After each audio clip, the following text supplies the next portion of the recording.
Babe, why every time I hit play, you go to scratching your head? Gotta get myself ready.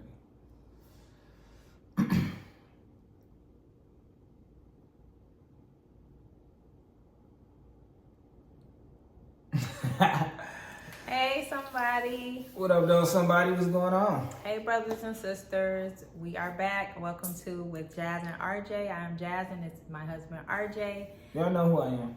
We are here today. We are talking about lessons from 10 years of marriage. So with this video, we pray it's encouraging to those who are seeking marriage, those who are new to marriage. We're gonna we putting ourselves on display maybe, or we're being vulnerable or transparent about some things or lessons that we feel like we learned that had we noticed sooner what could have been different.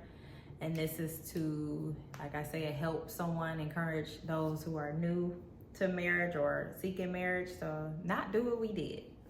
Now, in our lessons,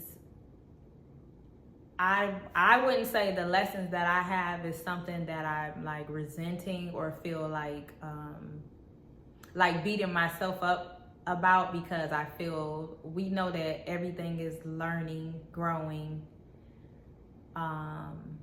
learning and growing. So I don't think, I pray that that's not what you think too with your lessons that you may have learned. And with these lessons, we're talking about towards one another.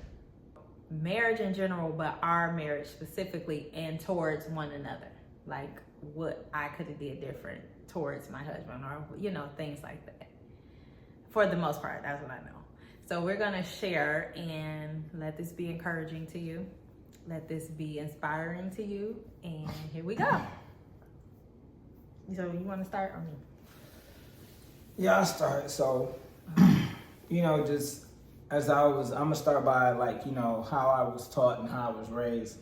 Being a man, you're supposed to be the provider. You're not supposed to cry, whine over, what you're supposed to do, which is work, provide, make sure the household is, held down financially and things like that. And I always had that mindset. Mindset, sorry. And one thing I had to understand is that, I could still have that concept of being a leader, yet and still one thing I had, to learn is being more supportive of my wife and what she, needed to do. And for example, was when we both was working at a grocery store. She was pregnant with our second child, my first child, but second overall. But okay, that did confuse me. I get what you mean now. But I had told her just go ahead, stop working here because you need your rest. I'm going here to this distribution center. I'm gonna be making this amount of money. I'm gonna take care of us until you get your hair career going. But you ain't telling the background like that. How it was a breaking moment for me. Like I just was like, my life is not this working here, and I need to do. That's just a quick note. But my life is not this working here. I can't do this. Yeah, we had she had a breaking moment. And I listened and I heard what she was saying, okay. And that kind of helped with your lesson. That's why. And that's what led me to let me go ahead. I'm gonna transfer over to the distribution center, make more money. Don't worry about it until once you get your hair career going and things like that. You need to rest. You need to be off your feet and things like that. So.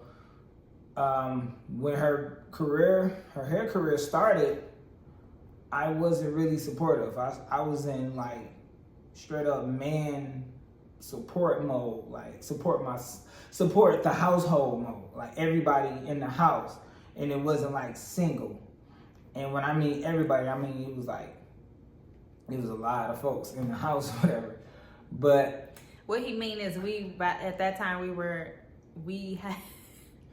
we had a newborn. We had taken on a family member to take care of. A week after we had our baby, we had my mother was living with us, and I had a great uncle, the great uncle that brought my nephew, the other family member, to live with us. So we had a lot of people in the home, a lot going on, especially right after I just had a baby. Yeah.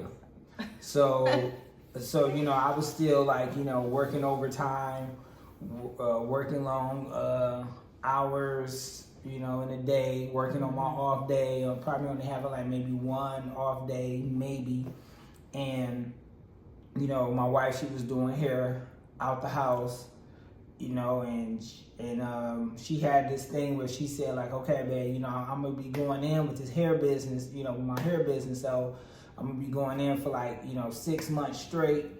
Whatever how hard I go, I'm gonna go in, we'll be posting, be doing this and that and that. And I took it in like one ear and out the other, like, yeah, okay, you know.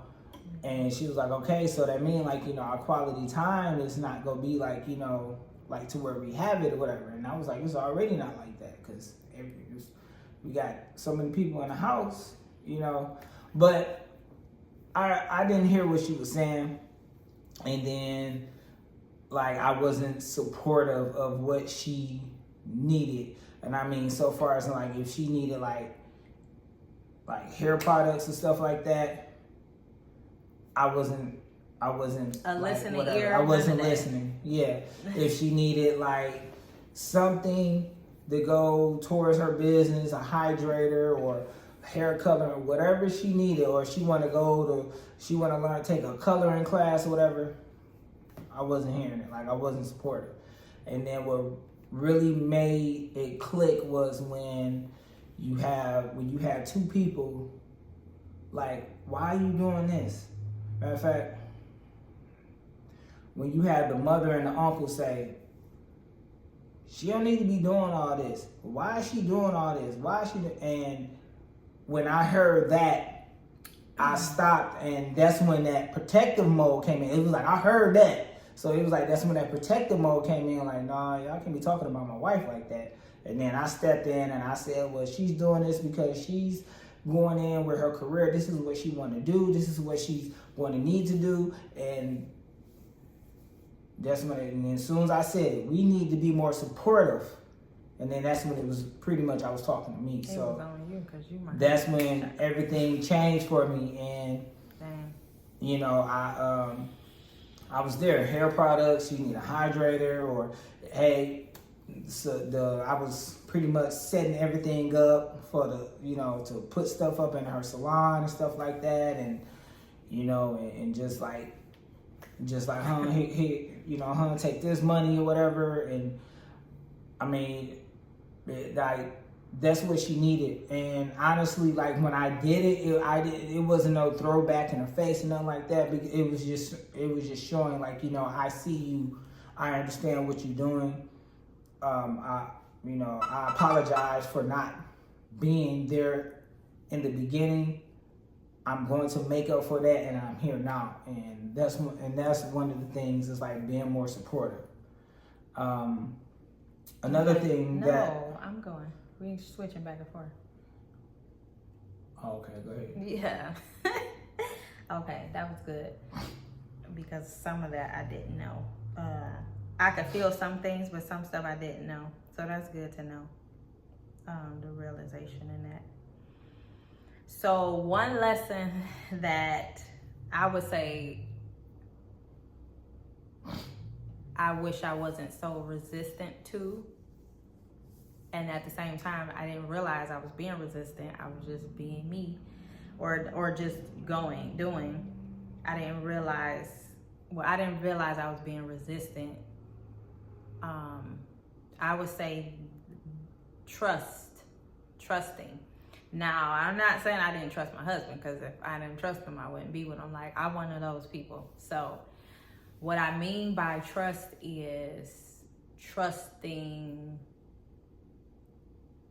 that he is the head, trusting that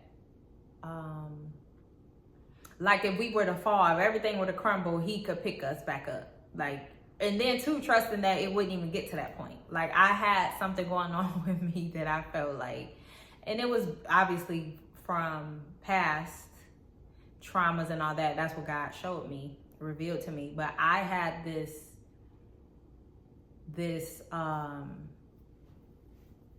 I even remember, now I've never had this voice in my head with my husband, but I think for me hearing it so much in the past, is still, that thought still stuck with me. And it's a thought of, or a voice used to tell me, well, it don't matter anyway, because they'll probably leave anyway.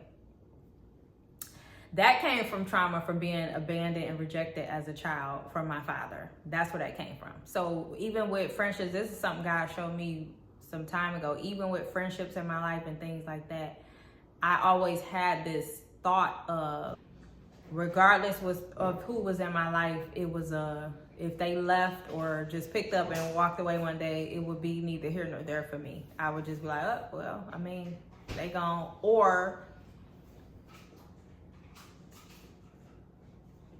maybe expecting, so not so much so as waiting for, but there was always like a slight expectation or a readiness if somebody decided they wanted to walk away in my life. That's what I'm saying. Do that make sense? And I never had that with you being my husband, but I'm saying from the past of that being a thought or ongoing, like I said, because of the trauma, I didn't realize I still was carrying that on with you. So trusting that, like I said, that if you wouldn't just let us crumble and fall, like you wouldn't just, if we did fall, that you would actually help, or not help, but pick us back up. I was feeling like I had to always help and I got to do this because I can't let this crumble. I got to do this because it can't. And I was not realizing that I was hindering and getting in the way. Getting in the way of, I'm gonna say, your fullest potential. Now, with that being said, I'm not saying it's all the blame on me, because we still have to talk and communicate. And even if you felt like that was the case, we should have talked about it. But for all that time, for that to go, all those years or that time to go on, and I didn't realize until I had the aha, like, I'm in the way. I'm in the way of why the trust, that little inkling of trust, is not there. I'm in the way of what you probably could have done to push us further. I'm in the way, like, that's what I'm saying. I didn't realize I was hindering it because I'm having this rescue, nurturing, I can't let, this is us, we gonna do this type thing. And stepping in the way of the role of a husband or a head. I didn't realize that. Yeah, I remember. Is what I'm saying. Yeah, I don't know if this goes with it, but I remember one time when we had an argument, and I sat up here and asked you, like, why you not letting me be a man? And you like. I don't remember that, by the way. Your gesture was like, it was like a laughing, like you laughed because it was like you didn't understand. It probably was like, why are you saying that? It was like, why are you saying that? But at the same time, I was like, like, I'm dead serious, because now, not now, but understanding, like, okay, that how your mindset was, it was like, oh, okay, I see why. Because what you just said, the stuff from your past, whatever. So, I mean. And like I said, realizing it was hindering, even though I'm like, oh, I don't want him to fail, or I don't want whatever, I didn't realize that it was rooted in that. And I mean, I guess, I don't know how God reveals stuff to me now, or have revealed things to me. It still be like, well, how did that go with that? But I saw it in the moment. Like, you are hindering. Not hindering in a way of like I'm trying to, in an evil way or anything like that. But no, it's like because of the trust, which that's coming from the abandonment and rejection, you're getting in the way because you're not letting him letting him be. You're trying to guard guard, almost like if you nurture your children. It was like that. Like you trying to guard and nurture and all that, but no, like you're in the way actually. Not seeing it that way, but yeah. Another one for me would be jealousy. And I honestly, I think this, like, I believe this is like one of the things that why marriages like don't end up staying together for a long time, or pretty much like it break up because of jealousy, and it's mostly on the man behalf, because with mine, and hey, if it's not true, comment, tell me your story, explain with nothing but love. But I'm saying it because of not just only with me, but from what I was around. So when my wife, she started advancing in her career, I was stuck at this idle position where I was like, you know, what do I want to do? What do I, you know what I'm saying? What do I want to do? What is my purpose? What is my career? Am I going to move up with the company where I'm at now, or what? And it was like at one point in time in my life where I felt for a long time like, okay, well, I guess I'm just stuck here. So this is it. You know, this is the pay. This is the money. You know, I'm going to be teaching a class, training people, and, you know, hoping that they give me, you know, extra $3-4. Like, that was my mindset. And my wife, she was just like advancing. She was evolving. She was growing. It was like she learned a new technique like that off the back of her hand. And in my head, I'm thinking like, man, I could learn something at it, you know. And then like when I gotta go. Oh, I gotta do a wedding. Oh, I gotta do this. Oh, I gotta do that. Oh, I gotta do this. And then it was like, the more money, you know what I'm saying, that she was bringing in, I was looking at my check like, dang, that's crazy. Like that's like my whole check and about $300-400 more. No, and I was just like, no. And then I was just like, I'm just playing. I know. And I was just like, I just had all that jealousy, bro. And like, it was out. It was just like, but me at the time, I bottled it up and held it in. And then I remember one day I exploded. And when I exploded, it was about a client of hers saying like, hey, you know, if you go to Texas, this was when we was in Arizona, I could set you up with this, that. I'll get your hotel and everything. I'm telling you, like, it's people that. And I just, at work, blew up. And then my wife, you know, her giving me grace, she sat up here, she was just like, you know what? I'm going to call you back. Just like that. Like, I'm going to call you back. And then I didn't realize how stupid and ignorant I was until after. Yeah, like ignorant. Like how until after the fact of like all the stuff that I said, and I was like, bro, like what the heck was I thinking? Like what am I doing? Like what is going on? And it took a few days, whatever. I mean, I apologized definitely afterwards, but it really made me understood, like, you know, you're jealous. You know, like you're jealous because she's advancing in her career. She's doing all the things that she, you know, want to do, and you here at this job, you need to figure out what you want to do. And then this was at the time when I was a part-time personal trainer, and it was like, I like working out, yeah, but it was like, I really didn't like training people like that because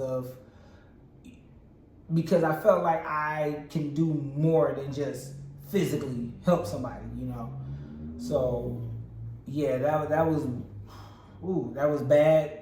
And that it's crazy because that was in the time and when it was like, okay, babe, I got my career together. The plan was now you get yours. Now we figure out what's going to happen with you. So it was still in the time where I was being supportive. It was just you was going through. Yeah, I was just going through. Because I was pushing, like, you need to get out of that, come out of that place. You need to start a bit, you know, start a business and all that. And then that was that security or whatever. Like I was comfortable where I was at, so it was like my feet was already, you know what I'm saying, just soaked in. I mean, it was like I was so comfortable. At the same time, it was jealousy. It was, you know, and that jealousy turned to hate, anger, frustration, insecurity, and I just thank God that God set me down right then and there real quick and let me know what's up. So I realized that your second one flowed with the first one. So mine also, my second one or second and third or my next one do as well, because I don't want the video to be too long. But mine would be a lesson I learned was actually submitting to being submissive fully like I should have been, as far as you being who you're supposed to be, who God calls you to be. So that still go with what I said before. And also realizing that the way that I treat you is how I view God. Now let me explain that.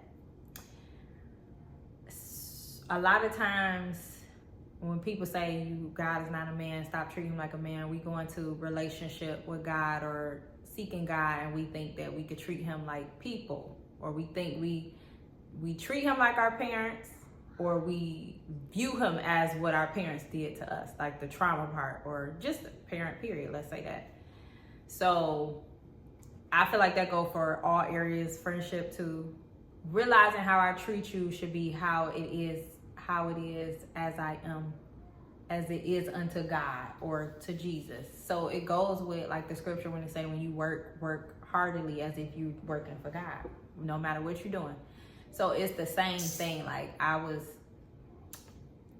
the way I was treating you, or things that I said or did, when I realized, or God showed me in the view of, if you wouldn't do that to me, why would you do it to him? It was kind of like that. Or what you did to him is like you doing it to me. I had to see it in that way, and I that's when the parts of submission for me like snapped. The light bulb came on, like, oh. So like I said, it's still, I pray this makes sense. It still goes with the first things of the trust. So that's how it is when we come into our belief or faith in God. We have unbelief. Doubt and unbelief is still unbelief. And we have to build the faith in our faith in him, right? Now he don't give us a reason not to, and you didn't give me a reason not to, but I had to realize that I don't want to say it's a mirror effect, but I know God uses you to get through to me and to help me with areas I may need healing, or me not realizing I'm like something, and I see it through you. So if I can see that with God in it, in that way, how can I see what I'm saying or doing as it me saying or doing in front of God or to God? Do that make sense? I know what you're saying. So, like I said, it's the submission and just realizing that how I treat, what God say, this is why this is important. When people say, oh, you don't love, or when the Bible say, husbands, you love your wife as you love yourself, or saying that pretty much that you don't love yourself if you're treating the person wrong. And I'm not saying I was treating my husband wrong. We're not saying that at all. I'm just saying the things that I wasn't doing that was according to God. Those are the things I'm talking about, like as far as just how I was and the things that had to be cleaned up about me. That's what I'm talking about. So this is why it's important that we say, or when people say, if you don't love God first, you don't know who you are.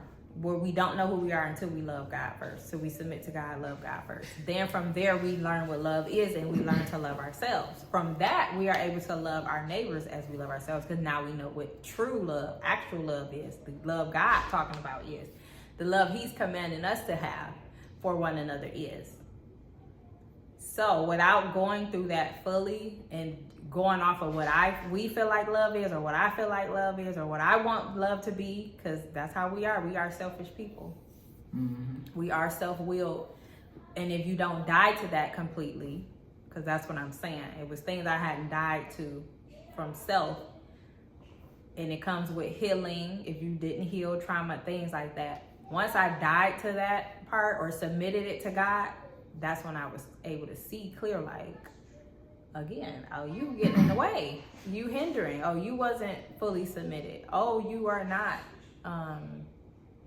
you didn't trust him fully.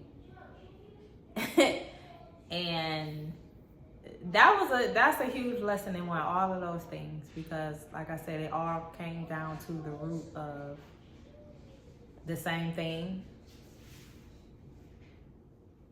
and then it all came together from the same thing: loving God first, understanding what love is through God's eyes. When we hear 90% of people, or however many percent, a large percent of people don't know what love really is, I believe it's true, because a lot of people think love is an emotion, and it's not. So I agree with that. Man, we won't know what true love is until we learn it through God, seek him first, and he show us what it is. We can read through scripture what it means, what it is, from his character, what he did for us. That's what I'm meaning. So an example of what I do to you is like I'm doing to God, or what I did to him like I'm doing unto God. What I mean is my delivery and how I would speak at times, and realizing afterward, like, that wasn't with love, or that was a little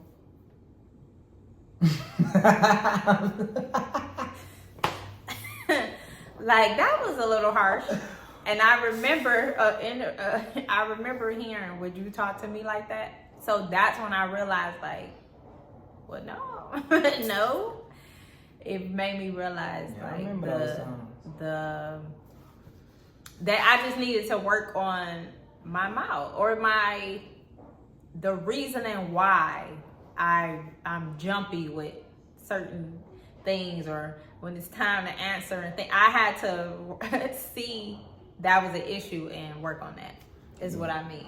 It was like, would you talk to me like that? I remember that. I remember I had to tell you, like, babe, I'm and your husband. And I didn't mean, it wasn't like it wasn't like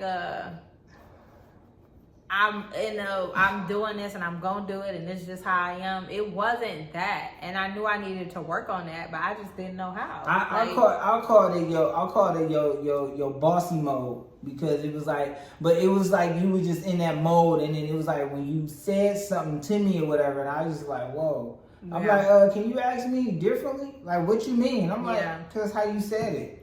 I just was always told, or as a younger, they used to call me bossy. You the mama when the mama not around, you bossy. So I just carried that on and not realizing that.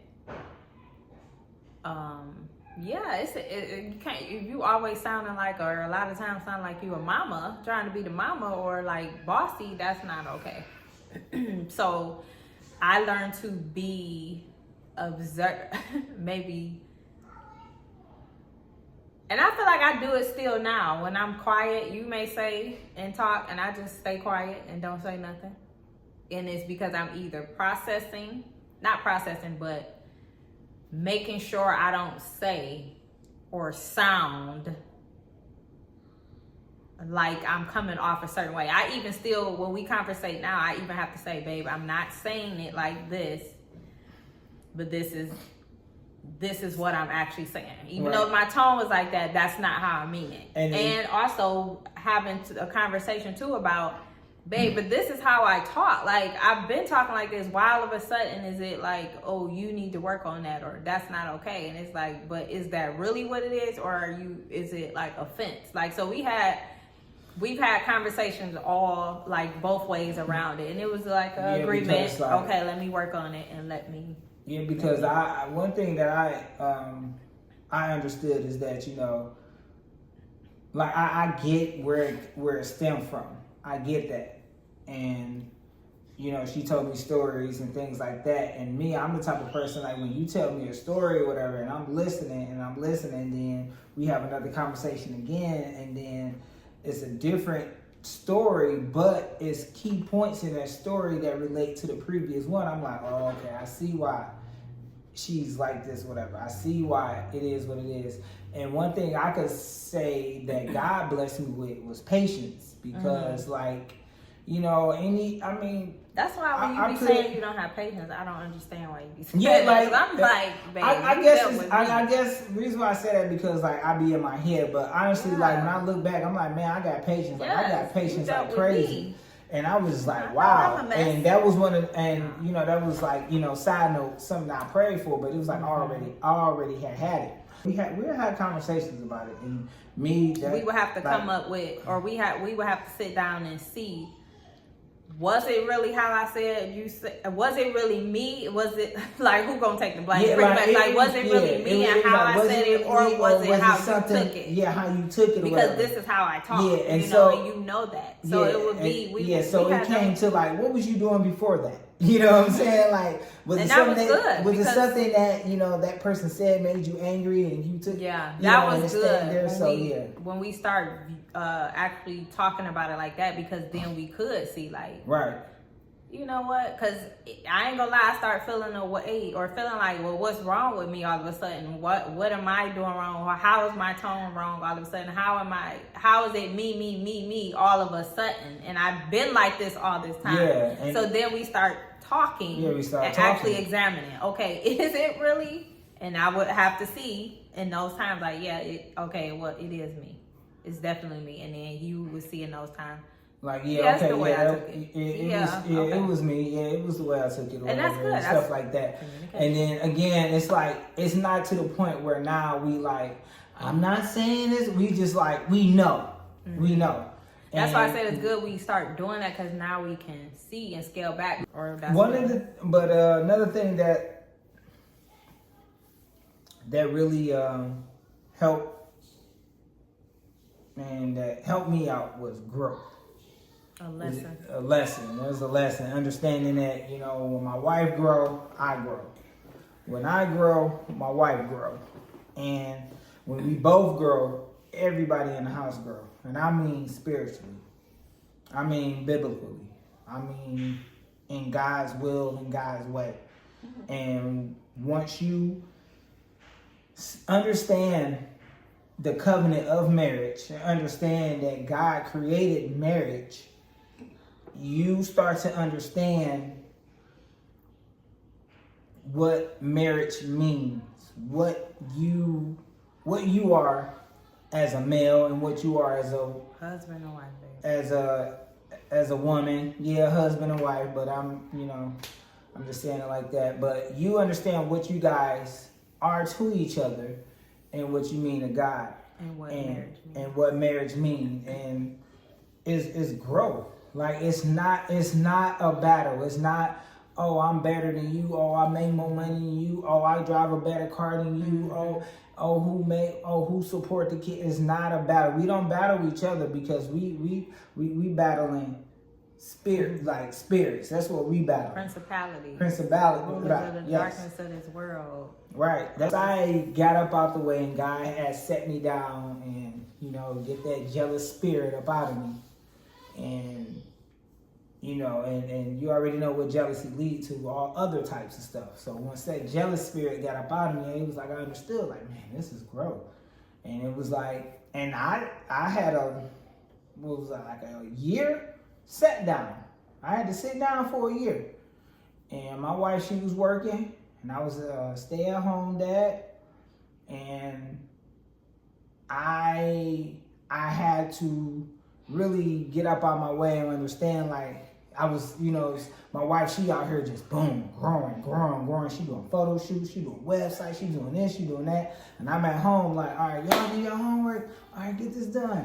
Hey, then after y'all get your homework, y'all go ahead, clean up, then y'all can go outside, because I got to cook, and I got to do this, and I was at home doing that. And it was like, at the time, it was like, my mind was so busy on being at home and making sure that everything was at the house is okay. It was like I didn't have time to be sitting back, scrolling and seeing her face. Like, it was just like I'm focused. And then like when I had that set down, that's crazy. When I had that set down with God, I was just like, I understood, and He just told me like, okay, now it's time for you to find your purpose.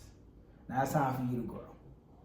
It's time for you to grow, and that year span, it was like over a year, I was just like, I grew and I understood, and I believe I apologized to you, did I? I believe I did. I believe I did. If I didn't, I'd do it after the video. But why not? No, I really had to understand that, and understand that growth is not just a one person thing, especially when you're in a marriage. It's two. And that's just like at the beginning, when we first got together, we wasn't even married. I said, babe, I understand what you're going through, but it's not you by yourself. It's me and you. So if I could do anything to help, let me help. And that was the same thing that went, I had to, understand for myself. So again, growth. Like that's in, like with business wise, that's with money, that's with, being a parent, that's with, let's just say mentally, spiritually, physically, all that. Like both of you guys have to grow. It's not one-sided. It's never one-sided. When she grow, you grow. When he grow, you grow. And if it's at the point to where, that person is not seeing or is not trying to get on board with the growth, okay, come here, let me show you. Take that person, take your spouse by the hand, and show them where they can grow it. That's when that support come in. And get them to understand, like, yo, when I grow, you grow. And that's what this relationship is about. That's what this marriage is about. That's what this covenant is about. It's not about me, it's about you. Because if it was about me, I wouldn't be with you. And that's what we have to understand. Yes, because growth, when you grow, I grow, means that even though I may initiated the growth and I'm moving in the growth, that I should continue in the growth. But like you said, if you get to a point where you feel like, or where you see that the other person is seeing your growth and they just still sitting and not doing, it's like, okay, well, let's see what the issue is, because why not? Because it's like when one is growing, the one don't want to draw back or really can't draw back. So, or shouldn't draw back. The other one should be coming forward. So then you got to stop and see what's going on. You don't just leave your partner also. You still grow, but you don't just be like, well, forget about them. They'll figure it out. No. It's like you got to stop at some point and say, okay, hey, or see what's going on. Because when you grow, when I grow, you grow. When you grow, I grow. Hopefully that makes sense. Yeah. So that's gonna wrap it up for this video. We did a few. We have more lessons we learned, but those were ones that were on our heart. And we just pray that you guys receive it. This encourages you. It helps. It inspires you. And we pray you guys have a good day, good evening, good night. And we will see you in the next one. Yeah. Until next time, bye.